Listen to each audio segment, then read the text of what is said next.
ব্যবসা বাণিজ্যের বিশ্লেষণ নিয়ে ডিবিসি নিউজের নিয়মিত আয়োজন টালি খাতায় স্বাগত জানাচ্ছি আমি হিমাদ্রি রাহা। খরচ বেড়েছে হিমাগারে আলু সংরক্ষণে। প্রতি কেজি আলু সংরক্ষণের জন্য আগে যেখানে 4 টাকা ভাড়া ছিল সেটি বেড়ে এখন দ্বিগুণ অর্থাৎ 8 টাকা। এতে ক্ষুব্ধ চাষিরা। তবে বাংলাদেশ কোল্ড স্টোরেজ অ্যাসোসিয়েশন বা হিমাগার সমিতি বলছে যৌক্তিকভাবেই বাড়ানো হয়েছে হিমাগার ভাড়া। সব খরচ বিবেচনা নিয়ে ভাড়া 8 টাকা করা হয়েছে। বর্তমান প্রেক্ষাপটে তা কমানোর সুযোগ নেই। এসব নেই আমাদের আজকের আলোচনার বিষয়। হিমাগারগুলোর সমস্যার সমাধান করবে কে? আলোচনা করতে আমাদের সাথে ভার্চুয়ালি যুক্ত আছেন সাবেক কৃষি সচিব আনোয়ার ফারুক এবং বাংলাদেশ কোল্ড স্টোরেজ অ্যাসোসিয়েশনের সিনিয়র সহসভাপতি ইশতিয়াক আহমেদ। আপনাদের দুজনকে স্বাগত আজকে আমাদের টালি খাতায়। শুরুতে আনোয়ার ফারুক, আপনাকে দিয়ে শুরু করতে যাই। একটি বিষয় যেটি যে কৃষকরা বলছেন ভাড়া বাড়ানোর যৌক্তিকতা নেই, কিন্তু কোল্ড স্টোরেজ মালিকরা বলছেন যে যথেষ্ট যৌক্তিক। আসলে আপনি নিজেও কৃষি সচিব ছিলেন, মাঠ পর্যায়ে কাজ করে এসেছেন, দীর্ঘদিনের অভিজ্ঞতা আসলে কি বলে আপনার? দুটো বিষয়, একটা হলো যে সব জিনিসেরই দাম বেড়েছে, সেখানে এটা বিদ্যুতের দাম বেড়েছে, গ্যাসের দাম বেড়েছে, তারপরে আপনার জেনারেটরের খরচও বেড়েছে, সেখানে বাড়তেই পারে। সুতরাং কতটুকু বেড়েছে সেই বিষয়টা দরকার। এখন মূল সমস্যাটা হলো যে অ্যাসোসিয়েশনের যে সমস্যাগুলো আছে সেগুলো তো সরকার নেগোসিয়েশন করে না, তাদের সাথে বসে না, কারণ তাদের তো বিজনেসম্যানদের একটা প্রবলেম আছে। আপনি দেখেন গত বছর যখন আলুর দাম বাড়লো তখন আপনি হিমাগার বন্ধ করে দিলেন, এক্সট্রা পারমিশন লাগবে, আলু বের করা যাবে না, তাকে ব্যবসা করতে দিচ্ছেন না। এখন আলুর দাম কমে গেল, এখন তো মার্কেটিং ডিপার্টমেন্ট কই, কমার্স মিনিস্ট্রি কই, কারো কোনো বক্তব্য নেই। এখন যে কৃষক আলু বিক্রি করতে পারছে না, এখন কিন্তু সরকারের কোনো মাথা ব্যথা নেই। তাহলে এই যে সমস্যাগুলো হয়, আপনি যখন একটা সিদ্ধান্ত দিবেন, আপনি তাকে আগে পিছিয়ে সবটাকেই সিদ্ধান্ত দিতে হবে। আপনি যদি বলেন যে না, আলুর দাম আমি 40 টাকার বেশি হলে আমার সমস্যা আছে, সেই ক্ষেত্রে আলুর দাম 40 টাকা রাখার জন্য কি করতে হবে, সেখানে যেমন আপনার দায়িত্ব আছে। আবার আলুর দাম যখন কমে গেল, যেখানে উৎপাদন ব্যয় 20 টাকা, সেখানে এখন 10 টাকা আলু বিক্রি করতে হচ্ছে, এখন আপনার কোনো মাথা ব্যথা নেই, তাহলে তো হলো না। ঠিক একইভাবে কোল্ড স্টোরেজ গুলোর অনেকগুলো সমস্যা আছে, সেই জায়গায় আমাদেরকে কিন্তু দেখতে হবে। একটা হলো যে কোল্ড স্টোরেজ তারা মালিকরা ব্যবহার করে মাত্র 6 মাস আলু সংরক্ষণ করে, কিন্তু প্রিন্সিপালের উপর ইন্টারেস্ট দিতে হয় 12 মাসে। সেটা আমরা বারবার বলেছি যে তাদের জন্য একটা বিশেষ সুবিধা দেওয়া, যে কিভাবে এটাকে 12 মাসে স্প্রেড করা যায়, অথবা 6 মাসের সুদ দিয়ে 12 মাসটাকে ব্যালেন্স করা যায়, এটা একটা বিষয়। তাদের বিদ্যুৎ নির্বিচ্ছিন্ন আপনি বিদ্যুৎ সরবরাহ করবেন, তারও কোনো নিশ্চয়তা নেই বিদ্যুৎ সে পাবে কি পাবে না। তারপরে আপনি যখন জেনারেটর চালাতে হবে, ডিজেলের দাম বেড়েছে, সেখানে আপনি কি করবে। তার উপর তো লোকাল পলিটিক্যাল প্রবলেম বলেন বা চাঁদাবাজি বলেন, সেটা তো আছে। সুতরাং আপনি যদি সুশাসন প্রতিষ্ঠা করতে না পারেন, ব্যবসায়ীকে তার সুবিধা মতো ব্যবসা করতে না দেন, তাহলে তো আপনি সমাধান করলেন না। এই জায়গা হলো আমার বক্তব্যটা, মূল বক্তব্যটা। এখন ভাড়ার যে বিষয়টা, কত থেকে কত টাকা বাড়লো, আপনাকে সেটা হিসাবটা ক্যালকুলেশনে সরকারকে করতে হবে, তাদের সাথে বসে যে যৌক্তিকতা কি, আসলে বিদ্যুতের দাম কত বেড়েছে, তেলের দাম কত বেড়েছে, ডিজেলের দাম কত বেড়েছে, তাদের যে লেবাররা কাজ করে তাদের স্যালারিতে কত টাকা বেতন বৃদ্ধি বাড়বে, সেইগুলো মিলিয়ে তাদেরকে একটা সমন্বয় করা উচিত। এখন সব জিনিসের দাম বাড়লে এটাও বাড়বে, এটাই তো স্বাভাবিক। অর্থাৎ এটা একটা সবকিছুর বেড়েছে, এটা হয়তো বেড়েছে প্রক্রিয়াগতভাবে বেড়েছে, কিন্তু কথা হচ্ছে কতটা বেড়েছে সেটি হচ্ছে বিষয়। আপনি থাকুন আমাদের সাথে ইশতিয়াক আহমেদ। আসলে আপনার কাছে যে বিষয়টা, আপনারা গতকাল একটা দেখলাম সংবাদ সম্মেলনও হয়েছে, আসলে ভাড়া বাড়ানোর কারণটা কি? জি, অসংখ্য ধন্যবাদ। প্রথমেই সালাম জানাতে চাই আনোয়ার ফারুক ভাইকে। ওনার সাথে অনেক দিনের সম্পর্ক, এবং ওনাকে যে এখানে পেয়ে যাব আজকে আশা করিনি। তো ভালোই লাগছে। আমার মনে হয় যে উনি এই সেক্টর সম্বন্ধে উনি অনেক জ্ঞান রাখেন, এবং এবং আমার মনে হয় যে ধরেন ওনার সাথে, জি অবশ্যই, ওনাকে কৃষি সচিব হিসেবে ওনার কাছ থেকে অনেক আমরা হেল্প পেয়েছি। প্রথমে আপনাকে ধন্যবাদ। আমি একটু কারেকশন এখানে আসবো, যেটা বারবার করে বলা হচ্ছে মাঠ পর্যায় থেকে, আমি ব্যক্তিগতভাবে কারো কথা মেনশন না করে বিভিন্নভাবে যে প্রজেকশনটা দেওয়া হচ্ছে, গত বছর ভাড়া 4 টাকা থেকে এই বছর ভাড়া 8 টাকা করা হলো। আমি এই ব্যাপারে একটু ক্লারিফিকেশন দিতে চাইবো। গত বছর ভাড়া কেজি প্রতি 60 টাকা ছিল। হাইকোর্টের অর্ডার আছে আপনার আলুর বস্তার সাইজ সর্বোচ্চ 50 কেজি হবে, যেটা একজন শ্রমিক তুলতে পারবে। এখন কথাটা হলো গিয়ে, আমরা 50 কেজি হাইকোর্টের অর্ডারটাকে মানতে চাই, কিন্তু যখন আলুটা হারভেস্টিং হয়, অথবা হারভেস্টিং হওয়ার পরে যখন কোল্ড স্টোরেজে লোডিং হচ্ছে, এই লোডিং এর পিরিয়ডটা কিন্তু খুবই সীমিত। আমি যদি বলি ধরেন 3 সপ্তাহ অথবা 1 মাসের কম সময়, এই সময়ের মধ্যে গড়ে প্রতিদিন 8 থেকে 10,000 বস্তা কোল্ড স্টোরেজে ঢুকছে, এবং এটা সমগ্র বাংলাদেশে একই চিত্র। এই সময় কিন্তু আলুর বস্তা ওজন করে নেওয়া সম্ভব না, কোনোভাবে এটা প্র্যাকটিক্যালি পসিবল না। এবং এই জিনিসটারই সুবিধা নিচ্ছেন যারা আলু সংরক্ষণ করছেন। 50 কেজির বস্তা বলে যদি সেটাতে 70 কেজি আসেন, তাহলেও কিন্তু ওনাদের কথাটা টিকে না। এজন্যই যে ধরেন ওনারা হিসাব করছেন 350 টাকা ভাড়া, আমি 70 কেজি নিয়ে আসলাম, 20 কেজি তো ফ্রি পেয়ে গেলাম। আমি বারবার করে বললাম যে 4 টাকা অথবা 5 টাকা ভাড়া, কিন্তু আমরা কিন্তু হাইকোর্টের অর্ডারটাকে মেনেই কিন্তু তার সাথে চুক্তিতে এসেছি যে আপনি 50 কেজির বস্তা রাখবেন, আপনার ভাড়া 300 টাকা, 350 টাকা করে, 7 টাকা প্রতি কেজি। এই যে এই প্র্যাকটিসটা বিগত বছরে হয়তোবা আরো খারাপ ছিল, এবং এটা না বলে পারছি না, বছরে বছরে এটা হওয়ার ফলে একটা সেক্টরে আমার আসলে রেভিনিউ জেনারেশনটা কোথা থেকে হচ্ছে?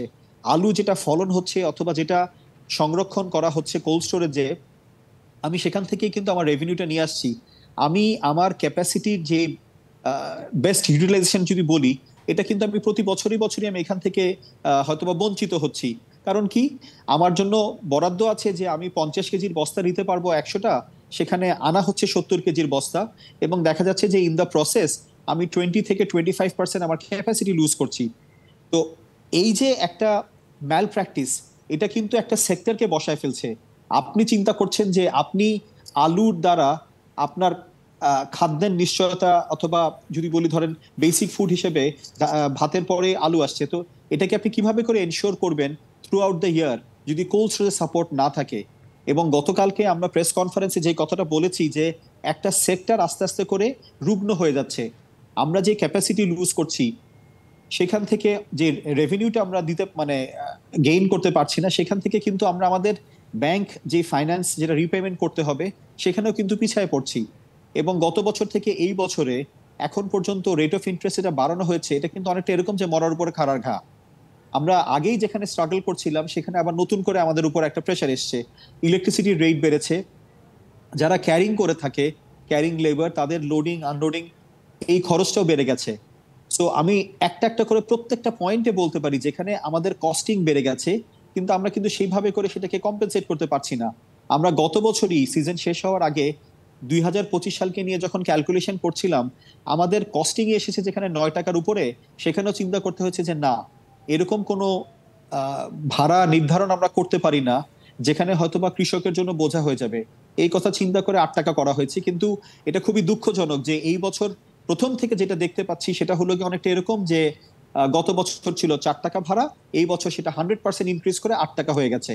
তো আমার প্রথম ক্লারিফিকেশন এখানে।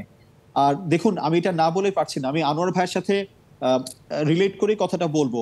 গত বছর অথবা তার আগের বছর আলুর প্রোডাকশন কম হয়েছে, এবং ন্যাচারালি একর প্রতি কিন্তু খরচটা বেশি হয়ে গেছে ফলন কম হওয়ার কারণে। এই বছর যেখানে বাম্পার প্রোডাকশন হচ্ছে, একর প্রতি কিন্তু আমি যদি বলি যে ধরেন কেজি প্রতি আলুর খরচটাও কিন্তু একটা সহনীয় পর্যায়ে আছে। কিন্তু গত 2 বছরে সেটা সংরক্ষণকারী বলি, ট্রেডার বলি, আমি যার কথাই বলি না কেন, যারা আলুটা সংরক্ষণ করেছে তারা কেজি প্রতি একটা অ্যাবনর্মাল প্রফিট করেছেন। আপনি চিন্তা করে দেখেন, আপনি 6-7 মাসের জন্য আলুটাকে রাখছেন, এবং আপনার কস্টিং যেখানে হয়তো বা 30 টাকা আছে সেখানে আপনি 60 টাকা 70 টাকা করে আলু বিক্রি করেছেন। তখন কিন্তু এই জিনিসটা অবজারভেশনে এসেছে ঠিকই, কিন্তু এটা নিয়ে কোনো স্টেপ নেওয়া হয় নাই। আমরা হয়তোবা প্রতিষ্ঠান চালাচ্ছি দেখে আমরা অ্যাকাউন্টেবল, এবং হ্যাঁ, আমাদেরকে বোধহয় প্রথমে এটা নিয়ে প্রশ্নবিদ্ধ করা যায়। তো আমি এটা বলতে পারি যে এই বছরও যদি কেউ মনে করে যে না, সাধারণ জনগণ সাফার করবে, আমি এই বছর একটা অ্যাবনর্মাল প্রফিট করব, এবং সেটার জন্য একটা প্রোটেস্ট হবে যে আলুর ভাড়াটা আমার কমায় নিতে হবে, তাহলে তো বলতে হবে যে ধরেন একটা পক্ষ প্রতি বছরে বছরে হয়তো বা গেইন করছেন, কিন্তু অন্যান্য সেক্টর কিন্তু আস্তে আস্তে করে বসে পড়ছেন। যারা এন্ড কনজিউমার তারা সাফার করছেন বেশি টাকা দিয়ে, এবং যারা সেক্টরে আছেন কোল্ড স্টোরেজ সেক্টরে তারা কিন্তু সার্ভিস দিতে গিয়ে ওই তাদের যে ন্যায্য ভাড়াটা সেটা পাচ্ছেন না, এবং তারা কিন্তু আস্তে আস্তে করে রুগ্ন হয়ে যাচ্ছে। অর্থাৎ নানাবিধ সংকট নিশ্চয়ই আছে। আমরা আবারও আলোচনায় ফিরবো, তার আগে আমরা একটা বিরতিতে যেতে চাই, আপনারা থাকুন আমাদের সাথে। দর্শক, বিরতি নিচ্ছি। ব্যবসা বাণিজ্যের বিশ্লেষণ নিয়ে ডিবিসি নিউজের নিয়মিত আয়োজন টালি খাতায়, সঙ্গে থাকুন। আবারও স্বাগত। ব্যবসা বাণিজ্যের বিশ্লেষণ নিয়ে ডিবিসি নিউজের নিয়মিত আয়োজন টালি খাতায়। আমাদের আজকের আলোচনার বিষয় হিমাগারগুলোর সমস্যার সমাধান করবে কি। আমরা আলোচনায় ফিরছি। জনাব আনোয়ার ফারুক, আপনাকে দিয়ে বিরতি পর আবার শুরু করতে চাই। বিষয়টি হচ্ছে যে একদিকে হিমাগারও টিকে থাকতে হবে, কৃষকদেরকেও বাঁচতে হবে। আসলে এই মাঝখানটার মধ্যে আসলে ব্যালেন্স বা সমন্বয়টা কিভাবে করা যায়? জনাব আনোয়ার ফারুক, আপনারটা একটু আনমিউট করতে হবে, সম্ভবত আমরা শুনতে পাচ্ছি না আপনার কথা। হ্যাঁ, আপনার হেডফোনটা কি আগে ছিল, বা হেডফোনটা খুলে যদি কথা বলেন সেক্ষেত্রে হয়তো আমরা শুনতে পারি কথাটা। হ্যাঁ, শোনা যাচ্ছে। হ্যাঁ, হ্যাঁ, শোনা আচ্ছা, যাচ্ছে, শোনা যাচ্ছে। যে জিনিসটা আমি বলছিলাম যে অত্যন্ত দুঃখজনক জনাব ইশতিয়াক যেটা বললেন যে আলুর দাম, বস্তার দাম কত হবে, ওয়েট কি হবে, এটা হাইকোর্টে যেতে হয় কেন? সরকারের ডিপার্টমেন্ট গুলো কি করে? তারা বুঝি ব্যবসায়ীর সাথে একটা সমন্বয় করতে পারে? এত বড় অ্যাসোসিয়েশন, কৃষি মন্ত্রণালয়, ডিপার্টমেন্ট অফ মার্কেটিং আছে, এক্সটেনশন আছে, তাদের এত এজেন্সি আছে, এরা বসে একটু সমাধান করবে যে আসলে যৌক্তিকভাবে কতটুকু পরিমাণে আলু রাখা যায় এবং তার ভাড়া কি হইতে পারে। এটা হাইকোর্ট থেকেও সিদ্ধান্ত নিয়ে কি ব্যবসা চলবে একটা দেশের? সুশাসনে আমাদের কত অব্যবস্থাপনা, এটাই আমি বলতে চাই প্রথমে। এখন সমন্বয়হীনতাটা যেটা আছে, আমি বারবার বলছি যে সমন্বয়হীনতাটাকে সরকারকে উদ্যোগ নিতে হবে, এবং এই উদ্যোগটা নিতে হবে কৃষি মন্ত্রণালয়কে, যে তারা বসে অ্যাসোসিয়েশনগুলোর সাথে বসবে, তাদের কি সমস্যা যৌক্তিকভাবে এগুলো বিবেচনা করে দিতে হবে। কারণ আপনি দেখেন যেটা ইশতিয়াক সাহেব কিছুটা হলেও ব্যাখ্যা করেছেন যে আপনার এক একটা ক্যাপাসিটি, কারো 4,000 টন, কারো 5,000 টন, তারা কি ফুল ক্যাপাসিটি ইউটিলাইজ করতে পারে? কোনো কোল্ড স্টোরেজ আমি দেখিনি গত কয়েক বছরে ফুল ইউটিলাইজেশন। আপনি যদি 80% ইউটিলাইজেশন করেন তাহলেই তো আপনার প্রফিট মার্জিন কমে গেল, তাহলে আপনার এই যে লসটা, এটা আপনি রিকভারি করবেন কোথেকে? Number one is to. আমার যে 500 কোল্ড স্টোরেজ আছে, সবগুলো কি চালু তো আছে? সবগুলো নাই। 100-র বেশি আপনার এখন বসে আছে, রুগ্ন হয়ে আছে, চলছে না। তো এইগুলাকে যদি আপনি আবার চালু করতে না পারেন, তাহলে তাদের যে লায়াবিলিটি গুলো আছে, এগুলো কে পরিশোধ করবে? সুতরাং আমরা আগেও বলেছি যে এখানে এখন ইন্ডাস্ট্রি হিসেবে এটা বলে শিল্প মন্ত্রণালয় দেখবে, আবার আলু, এগ্রিকালচার কমোডিটি, এগ্রিকালচার কে দেখবে? সুতরাং এই জায়গাটাতে আমরা মনে করি কৃষি মন্ত্রণালয়, শিল্প মন্ত্রণালয় এবং কোল্ড স্টোরেজ অ্যাসোসিয়েশন বসে এটার সমাধান করা উচিত। কারণ এটা গত 1 বছর না, গত 15 বছর যাবত, 20 বছর যাবত আমি দেখছি একই সমস্যা। এতদিন দীর্ঘদিন তো একটা সমস্যা থাকার কথা নয়। সুতরাং অ্যাসোসিয়েশনের কিছু দোষ আছে, তারাও এই জিনিসটাকে ঠিকমতো তুলে ধরতে পারে না সরকারের কাছে, তারাও প্রেশার ক্রিয়েট করতে পারছে না। They should have create pressure on the government যে আমাদেরকে একটা সিস্টেমে আনেন, আমাদেরকে কাজ করতে দেন। আপনি গত বছর বীজ আলু যখন বিক্রি হবে, কৃষক নিতে আসবে, তখন বলে যে আবার জেলা প্রশাসনের পারমিশন নিতে হবে। আরেকটা ধাপ আপনি বাড়িয়ে দিলেন, আরেকটা খরচ বাড়ালেন, কেন? এইসব কেন হবে? ব্যবসা ব্যবসার মতো চলবে। আলুর কি বাজার, সরকার যে এত নিয়ন্ত্রণ চেষ্টা করেছে, দাম কি কমাতে পেরেছিল? কখনই পারবে না। এটা ডিমান্ড এন্ড সাপ্লাই, বাজারে থাকলে দাম কমবে। কৃষকরা দাম পায় নাই, গত 2 বছর আলু করে নাই, এবছর দাম বেড়েছে, চেষ্টা করেছে, কিন্তু এখন বাজারের যে অবস্থা, যদি এটাই হয়, কৃষকের 10 টাকা আর 12 টাকা আলু বিক্রি করতে হয়, তাহলে এই কৃষকের এই দুঃখ দুর্দশা কে দেখবে বলেন? এটা কোনোভাবেই অ্যাকসেপ্টেবল না। অর্থাৎ সরকারের যে সংস্থাগুলো আছে, কৃষি অধিদপ্তর, কৃষি মন্ত্রণালয় বা বিপণন ব্যবস্থাপনা বলে একটা টার্ম আছে, সবাই যদি আসলে আন্তরিক হয়, এই জায়গায় আসলে বিষয়টা কিছুটা হলো নিয়ন্ত্রণ করা যায়। ইশতিয়াক আহমেদ, আপনার এখানে কাছে। আন্তরিকতার একটা গ্যাপ হয় কি জানেন?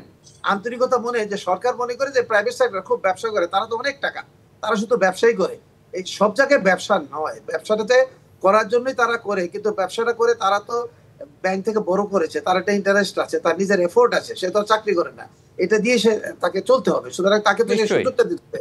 নিশ্চয়ই। আমাদের আমাদের অ্যাটিটিউডটা গভর্নমেন্টের এখনো পুরো প্রাইভেট হয় নাই, পুরো বিজনেস না। আমরা এখনো সরকার মনে করি যে সব নিয়ন্ত্রণ করতে চাই। এই জায়গা থেকে আমাদের বেরিয়ে আসতে হবে। নিশ্চয়ই, ইশতিয়াক আহমেদ, আপনার পর্যবেক্ষণটা জানতে চাই, এবং কি করলে আসলে আসলে হিমাগারের যে সমস্যার সমাধানটি আছে, এটি আসলে করবে কে, কারা করবে?